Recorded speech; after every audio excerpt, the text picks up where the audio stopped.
Hello students, so let us start with next question. And this is again one of the very important question. अक्सर ये paper में आता रहता है. Discuss the Lagrangian and Eulerian methods of describing the fluid motion. ध्यान रखना, इसमें सिर्फ डिस्कशन करी पूछी इसने कि इसको डिस्कस करना है कि लैग्रेंजियन मेथड क्या है और आइलेरियन मेथड क्या है किसी भी फ्लूइड मोशन को डिस्क्राइब करने के लिए. अगर किसी फ्लूइड मोशन को आपने डिस्क्राइब करना है, उसके बारे में बताना है, तो लैग्रेंजियन ने उसके बारे में क्या बताया और आइलेरियन ने उसके बारे में क्या बताया. मतलब इन दो मैथमेटिशियन की डिफरेंट डिफरेंट अप्रोचेस क्या थी किसी भी फ्लूइड मोशन को डिस्क्राइब करने की. Write a short note on Lagrangian and Eulerian method of describing fluid motion. Explain the utility of these description by concrete examples. तो बोला कि एग्जाम्पल देकर बताना कि इसका क्या डिस्क्रिप्शन है. तो अगर तो सेकंड क्वेश्चन पूछा होगा तो एग्जांपल देने, अगर फर्स्ट क्वेश्चन पूछा होगा तो एग्जांपल देने की कोई ज़रूरत नहीं है. तो आंसर मैं फिर रिपीट कर रहा हूँ, ये जस्ट एक मतलब डिस्कशन है इन मेथड्स की. लैग्रेंजियन ने क्या डिस्कशन दी और आइलेरियन ने क्या डिस्कशन दी, और ये आपको मोस्टली याद करना पड़ेगा अच्छे तरीके से. तो देखते हैं ज़रा. A flow field is the description of the flow of a fluid by representing all fundamental flow properties as a function of position, space and time. पहली बात तो इन्होंने यहाँ पर ये ली कि किसी भी फ्लूइड मोशन में जब आपने उसको उसके फ्लो को स्टडी करना, तो दो चीज़ें आपने फिक्स कर दी यहाँ पे कि वहाँ पर जो भी पार्टिकल की प्रॉपर्टीज़ होंगी, फ्लो की जो प्रॉपर्टीज़ होंगी, they are function of position and time. Position और टाइम के ऊपर डिपेंड करेंगे यहाँ पे. There are two methods for describing motion in a fluid system as follows. हमारे पास दो मेथड है. पहला आया लैग्रेंजियन मेथड. लैग्रेंजियन मेथड में क्या करते हैं हम? इन this method a description of a fluid motion based on studying the history of an individual fluid. This is very important here. Lagrangian में क्या करते हैं हम? लैग्रेंजियन में हम फ्लूइड मोशन में हमेशा फ्लूइड के किसी सिंगल पार्टिकल के ऊपर स्टडी करते हैं. इंडिविजुअल फ्लूइड पार्टिकल लेके चलते हैं, सिंगल पार्टिकल लेके चलेंगे, सिंगल पार्टिकल की स्टडी करेंगे और उसकी स्टडी को फिर आगे हम एक्सटेंड कर देंगे फर्दर पार्टिकल्स के लिए. तो मैं फिर रिपीट कर रहा हूँ. In this method a description of fluid motion based on studying the history of an individual fluid particle is called Lagrangian. This is called Lagrangian. Single fluid particle की study जो होगी that is because of Lagrangian. होगी कैसे, देखो जरा. The flow quantities are represented as function of time and the choice of material element of fluid. Choice of material element मतलब position of the particle. तो यहाँ पर जो भी फ्लो क्वांटिटीज़ होंगी वो हम मान के चलेंगे कि they are function of position and time. ठीक है. In this method any particle of fluid is selected. आप रैंडमली किसी भी पार्टिकल को सिलेक्ट कर सकते हैं, करेंगे एक ही कोई, as pursue it by observing the changes in path. फिर उसके बाद क्या करेंगे, जिस पार्टिकल को सिलेक्ट करेंगे फिर उसमें देखेंगे कि उसके पाथ में क्या चेंजेस आ रही हैं, उसकी वेलोसिटी में क्या चेंजेस आ रही है, डेंसिटी में क्या चेंजेस आ रही हैं, या और कोई प्रॉपर्टी है उस फ्लूइड पार्टिकल की तो उसमें क्या चेंजेस आ रही हैं. ठीक है. उसके साथ जो भी प्रॉपर्टीज एसोसिएट होंगी उनमें क्या चेंजेस आ रही हैं during this motion with it at each point. ठीक है जी. तो the selected fluid particle is identified. जिस फ्लूइड पार्टिकल को आपने सेलेक्ट किया उसको हम आइडेंटिफाई करेंगे in such a way that its linear extension is not involve. मतलब कहने का मतलब ये हो कि जब ग्राफिकली अगर हम उसको ट्रेस करने की कोशिश करेंगे तो आपकी स्ट्रेट लाइन नहीं बननी चाहिए यहाँ पे. तो लेट, अब ये सारी जनरलाइजेशन है जो आपको याद करनी है. Let xi of A comma B comma C function given है which is function of A B C be the initial position of the particle. ठीक है. पार्टिकल इनिशियल पोजीशन में जहाँ है वो उसकी इनिशियल पोजीशन हमने ले ली जाई से with respect to fixed origin. Origin तो आपका फिक्स होगा. At some chosen time T not. T not मतलब initial time period. Initial time means time period is zero. And R small are vector having coordinate x comma y comma z with the position of the same particle with the position of same particle with the position of same particle after time t. ठीक है जी. After time T. ध्यान रखना जाई of A B सी हमने क्या position ली, जो initial stage के ऊपर थी जब आपने एक्सपेरिमेंट स्टार्ट किया. ठीक है. जब टाइम पीरियड जीरो था, और टी टाइम पीरियड के बाद हमने मान लिया पार्टिकल कहीं यहाँ पहुँच गया, R of x comma y comma z इस पोजीशन के ऊपर. Then at any time t greater than zero the particle is the particle's position is completely determined if r vector is function of time and initial position psi. ठीक है. ये देखा गया experimentally कि eight any time t greater than zero, T greater than zero, T time period के ऊपर तो उसने ले ली पोजीशन, ये इनिशियल पोजीशन ले लीजिए, टी टाइम पीरियड की पोजीशन ले लीजिए. तो इनिशियल से और टी के बीच में कोई भी पोजीशन अगर आपने देखनी है तो that position is given by is completely determined if R is function of time and initial position psi. That is, R is function of function ले लिया हमने f function of psi and t, where R is R आपको पता है क्या होता है xi plus yj plus z के, और psi क्या है function of abc, तो psi ले लिया ai plus bj plus c के. Hence a comma b comma c and time t are independent of variables. You can see easily because R is function of x y z, psi is function of abc. इसका R and psi are dependent variables. किसके ऊपर depend कर रहे हैं, x y z a b c के ऊपर, तो जिसके ऊपर डिपेंड कर रहे हैं they are independent variables. The component of velocity and acceleration of fluid particle at any instant means at any time can be obtained as, ये आपको पता ही है, rate of change of position it is velocity, and rate of change of velocity या second derivative of this position that is of acceleration. तो this gives velocity and this gives acceleration. The Lagrangian type of specification is used in special reference in certain one-dimensional problems. अब mostly ये बोल रहा है कि जो Lagrangian form है इसको हम मोस्टली जो है वो वन डायमेंशनल प्रॉब्लम्स में ही यूज़ करते हैं. Only for one dimensional problems में ही ये Lagrangian जो है वो फ्रूटफुल है. It provides more information then one requires, और इन वन डायमेंशनल प्रॉब्लम्स में ये आपको कई तरह की इंफॉर्मेशन प्रोवाइड कर सकता है. But in general, this method is not inconvenient. This method is inconvenient, मतलब it is not convenient as that of Eulerian method. लेकिन in general अगर बात करेंगे तो ये method इतना convenient नहीं है. क्यों? क्योंकि it is only applicable for one dimensional problems. अगर आपकी two dimensional problem आ गई, three dimensional problems आ गई तो ये method आपका फेल हो जाता है. तो उस केस में Eulerian method जो है वो ज़्यादा convenient method है in comparison to Lagrangian method. तो ये इसकी डिस्क्रिप्शन थी Lagrangian की. ये अक्सर पेपर में पूछेगी, आप चेक कर सकते हैं. उसके बाद नेक्स्ट है Eulerian method. In this method the individual fluid particles are not identified. ध्यान रखिए, मेन जो डिफरेंस है यहाँ पर यही है. Lagrangian में हम सिर्फ और सिर्फ इंडिविजुअल फ्लूइड पार्टिकल की रैंडमली कोई भी फ्लूइड पार्टिकल उठाएंगे, एक उसकी स्टडी करेंगे. लेकिन Eulerian में ऐसा नहीं है. Eulerian में we can't take individual fluid particles but at a particular point of the space occupied by the fluid is studied. ठीक है, किसी पर्टिकुलर पॉइंट के ऊपर हम जाकर जो भी वहाँ पर पार्टिकल्स होंगे उनकी स्टडी करेंगे. मतलब इसका मतलब यहाँ पर एक से ज़्यादा पार्टिकल्स होंगे. We observe what happens at specific points, और उन पर्टिकुलर पॉइंट्स को चेक करते हैं कि क्या होगा. That are fixed in space within the flow field as different particles processes through them in some time t. ठीक है जी. तो अल्टीमेटली इसका निचोड़ यही है कि हम यहाँ पर जो स्टडी करेंगे वो एट ए किसी पर्टिकुलर पॉइंट के ऊपर जितने फ्लूइड पार्टिकल्स इकट्ठे होंगे उन सब की हम स्टडी करेंगे. According to complete description of a flow involves a picture of the velocities at all points in the field. अब अपने आप देख सकते हैं, जब डिफरेंट पार्टिकल्स होंगे तो हर पार्टिकल की वेलोसिटी अपनी अपनी होगी. ठीक है. Let small are vector notes the position of point in space, ले ली पोजीशन स्पेस में with respect to chosen coordinates. The velocity जिसको हम क्यू वेक्टर से लिख रहे हैं, इवन स्मॉल वी वेक्टर से भी लिखते हैं, कैपिटल वी वेक्टर से भी लिखते हैं, pressure small P, density small rho etcetera.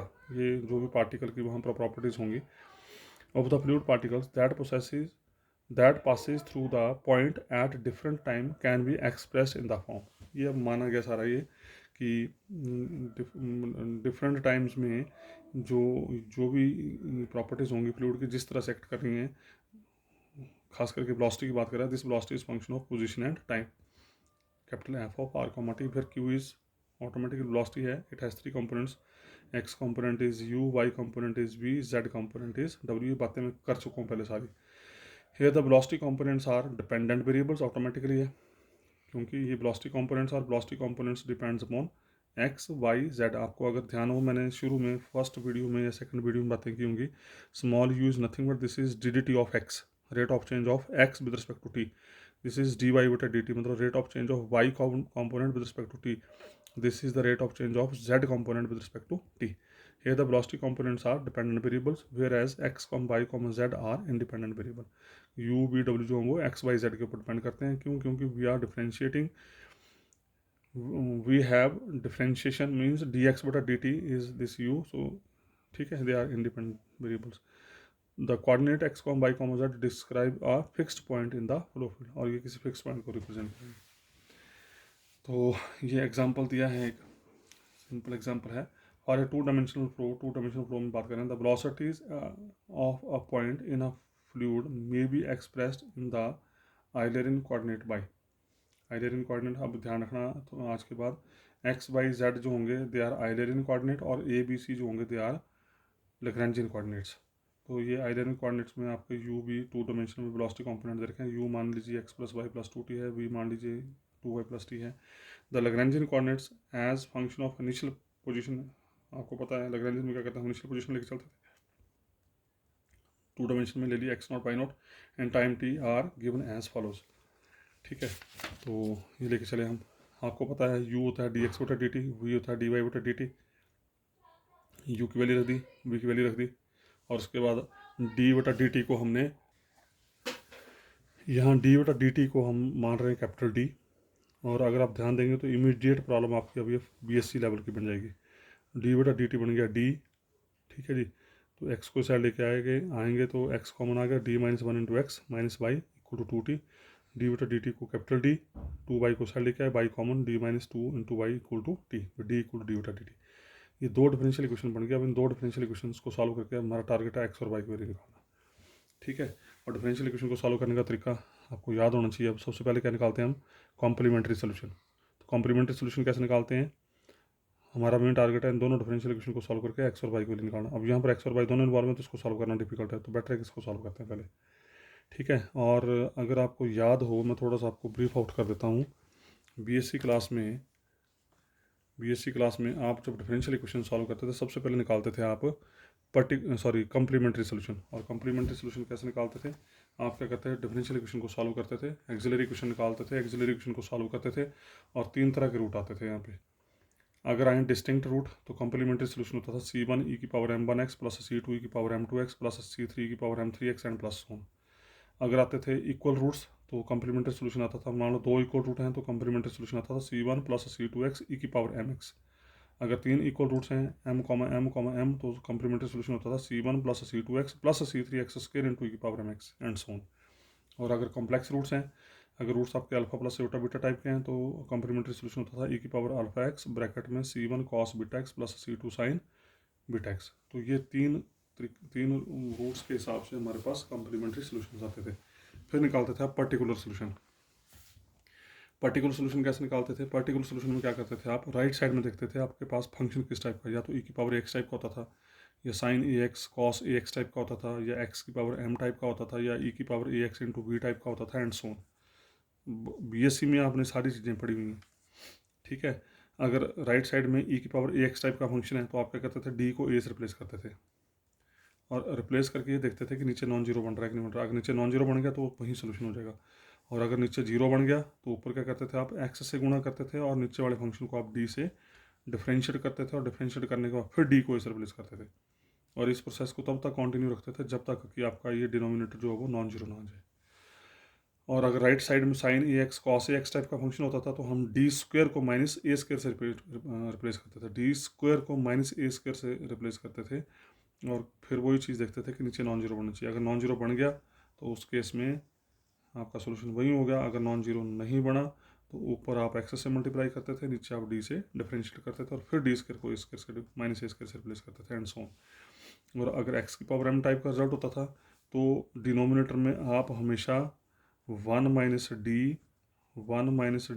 या वन प्लस डी टाइप का रिजल्ट बनाते थे। One minus D raise to power minus one या one plus D raise to power minus one ये बनाते थे। मतलब डिनोमिनेटर में वन माइनस डी या वन प्लस डी बनाते थे, जिसको उठा के हम ऊपर ले जाते थे, और उसके बाद फिर हम बाइनोमियल थ्योरम अप्लाई करके फिर इसको सॉल्व करते थे।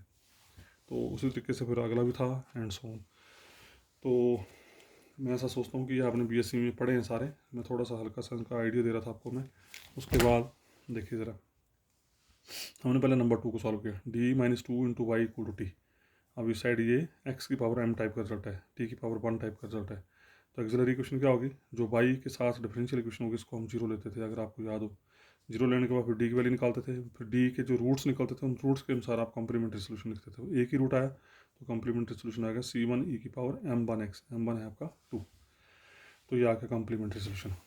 फिर पर्टिकुलर इंटीग्रल निकालने के लिए one upon f of D means a D minus two into t means t की पावर वन। अब ये एक्स की पावर एम टाइप का रिजल्ट है, और एक्स की पावर एम टाइप का रिजल्ट में क्या करता है, डिनोमिनेटर में हम वन माइनस डी या वन प्लस डी बनाते थे।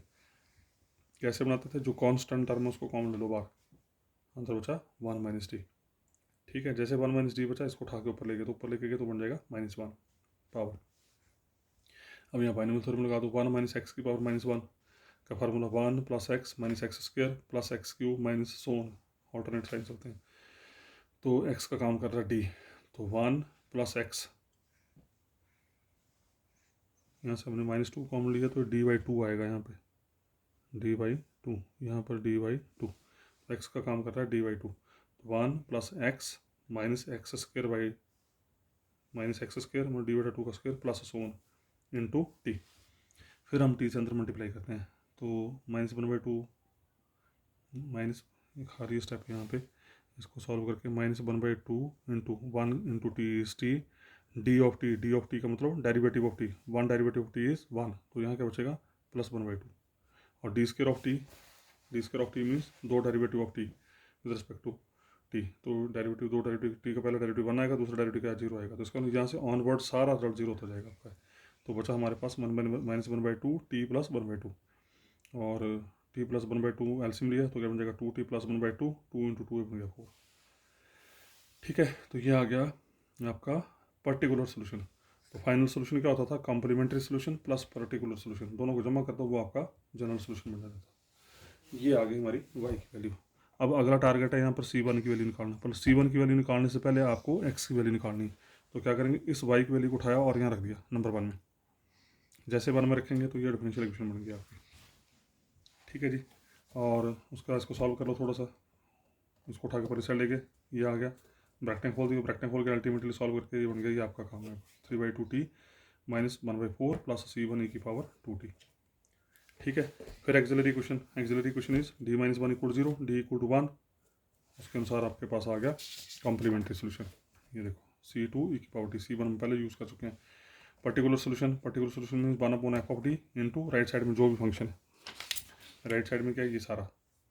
अब it involve 3 type of function, देखो जरा यहाँ पर x की पावर m, e की पावर at, अगर कांस्टेंट टर्म है तो उसके साथ लिखेंगे e की पावर 0t, ऑलवेज बताया गया होगा तुम्हारे को बीएससी क्लास में।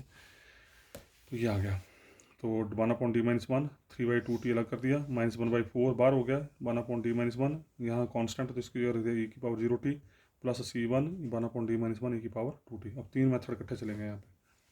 ठीक है जी, टी वाले में तो सीधा बताया आपको, या तो 1 - d बनाना है या 1 + d बनाना है, तो यहाँ माइनस साइन कॉमन ले लेते हैं, माइनस साइन कॉमन लिया, -3/2 बार हो गया कांस्टेंट, 1 - d⁻⁻1 इंटू टी, 1/4 क्या बोला था, e की पावर ax टाइप का रिजल्ट है, तो d को a से रिप्लेस करना है, d को 0 से रिप्लेस करिए तो क्या बचा -1, अगर नॉन जीरो बच गया तो वही सोल्यूशन हो जाएगा आपका। तो क्या बचा यहाँ -1 माइनस माइनस हो गया प्लस, और यहाँ पर d को 2 से रिप्लेस किया, d को a से रिप्लेस करना है, ये कितना है 2, d को 2 से रिप्लेस किया 2 - 1 क्या बचा 1, बच गया c1 e की पावर 2t।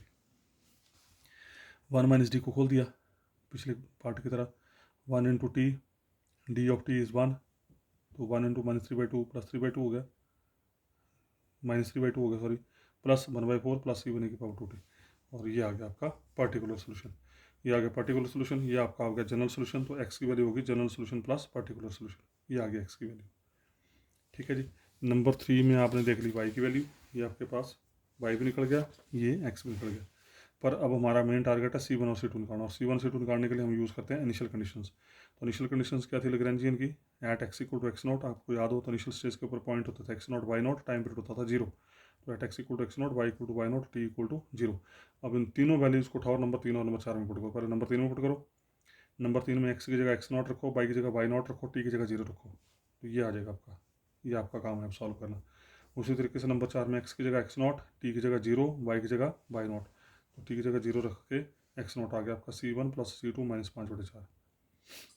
तो यहाँ से c1 निकाल लो, c1 कितना आ गया y0 + 1/4, इस c1 की वैल्यू को उठाओ यहाँ रखो, यहाँ रख के इमीडिएट c2 मिल जाएगा आपको, c1 मिल गया, c2 मिल गया। अब c1 c2 को उठाओ और नंबर 3 और नंबर 4 में रख दो, बस नंबर 3 और 4 में रख के hence solution 3 and 4 can be written in the form ये x = नाम दे दिया हम, जो नंबर 3 सोल्यूशन था उसको नाम दे दिया f1 of x0 y0 t, जो नंबर 4 सोल्यूशन है उसको नाम दे दिया f2 of x0 y0 t, where f1 is या x इज जो वैल्यू पुट करके, नंबर 3 में जो c1 c2 पुट करके आया था वो ये आ गया, नंबर 4 में वेयर x = दिस और y इक्वल टू दिस, मतलब नंबर 3 और नंबर 4 में जब C1 C2 रखेंगे तो ये वैल्यू बनेंगी आपकी। ठीक है, so clear cut this x and y are in terms of x0 and y0 and t। This determine the Lagrangian coordinate as function of x0 y0 t। ठीक है जी, तो ये एग्जांपल था इसका। उसके बाद नेक्स्ट क्वेश्चन है यहाँ पे, derive the relation between Lagrangian and Eulerian method. अब इन दोनों के बीच में क्या रिलेशन है देखिए ज़रा, ये भी कई बार पेपर में आ चुका है। To relate these two methods we establish a relation between points in space and particle parameters. मतलब इन दो के बीच में रिलेशन डेवलप करने का मतलब we will find the relation between point in space and particle parameter. उस पार्टिकल के क्या पैरामीटर्स हैं। तो पहला, लैग्रेंजियन से आइलेरियन में कैसे जाना आपने। अगर लैग्रेंजियन दे रखा उसको आइलेरियन में कैसे कन्वर्ट करेंगे, देखो ज़रा, सिंपल है। Let capital Q be some quantity defined in terms of Lagrangian description. क्यों हमने को लिया, हमने को function which is in terms of Lagrangian. Lagrangian क्या होता था, जो ए बी सी के टर्म में होता था। मैं फिर रिपीट कर रहा हूँ, लैग्रेंजियन में हमने फिक्स किए हैं ए बी सी, और आइलेरियन में फिक्स किया हमने एक्स वाई जेड। अब मेन टारगेट है इस ए बी सी की वैल्यू निकालना। बस इस ए बी सी की वैल्यू निकालो एक्स वाई जेड के टर्म में, तो वो बन जाएगा आपका आइलेरियन। लैग्रेंजियन है ए बी सी के टर्म में, जब ए बी सी को एक्स वाई जेड के टर्म में निकालेंगे तो वो बन जाएगा आइलेरियन टर्म। तो अब टारगेट क्या है, ए बी सी को एक्स वाई जेड में फाइंड आउट करना। We shall express A B C in terms of x comma y comma z of a point in space. तो फ्लूइड पार्टिकल जिस पॉइंट के ऊपर है, उस पॉइंट के ऊपर जो ए बी सी होगा उसको हमने एक्स वाई जेड में कन्वर्ट करना है। तो उसका लैग्रेंजियन चला जाएगा आइलेरियन में। कैसे जाएगा देखो जरा, in a Lagrangian method it is defined as. Lagrangian method में क्या होता है, X is in terms of A B C, से X is of type this f1 of abct, y is of type f2 abct and z is of type f3 abct। Target क्या है, abc की value निकालना बस। उसका क्या किया हमने, ये तीन तरह के आपका एक्सप्रेशन आ गए, तीन तरह की इक्वेशंस आ गई। By solving these relations to obtain A B C in terms of Eulerian variables X Y Z and T. उसका क्या करेंगे, हम इन तीन इक्वेशंस को सॉल्व करेंगे और सॉल्व करके यहाँ पर ए बी सी की वैल्यू निकालेंगे। ये आपको पता ना, जब ये भी इक्वेशन ए बी सी के टर्म में है, ये भी ए बी सी के टर्म में, ये भी ए बी सी के टर्म में, तो जब इनको सॉल्व करेंगे तो ऑटोमेटिकली ए बी सी की वैल्यू किसी तरीके से सॉल्व करेंगे, होंगे हमारे पास method, and with the help of those method we will find the value of A B and C. तो मान लीजिए ए की वैल्यू होगी कुछ g1 X Y Z T, solve करके जो आएगी हमने सपोज कर ली क्योंकि जनरलाइजेशन है। B is of term g2 x Y Z t and c is g3 x Y Z t. अब इस ए बी सी की वैल्यू को उठाओ और number from equation number 1 and 3 we get. ठीक है जी, इस ए बी सी की वैल्यू उठाओ और उठा के जो आपका नंबर 1 है उसमें पुट कर दो, Q of A comma B comma C. Clear कर देखो सर, ए बी सी आ गए in terms of x Y Z. So this is your Eulerian description. वैसे आइलेरियन टू लैग्रेंजियन में जाना तो इसका मतलब एक्स वाई जेड को ए बी सी के टर्म में निकालना आपने। तो हमने आइलेरियन ले लिया एक्स वाई जेड के टर्म में, अब हमारा टारगेट है इस एक्स वाई जेड को ए बी सी के टर्म में निकालना। We shall express x Y z in terms of A B C.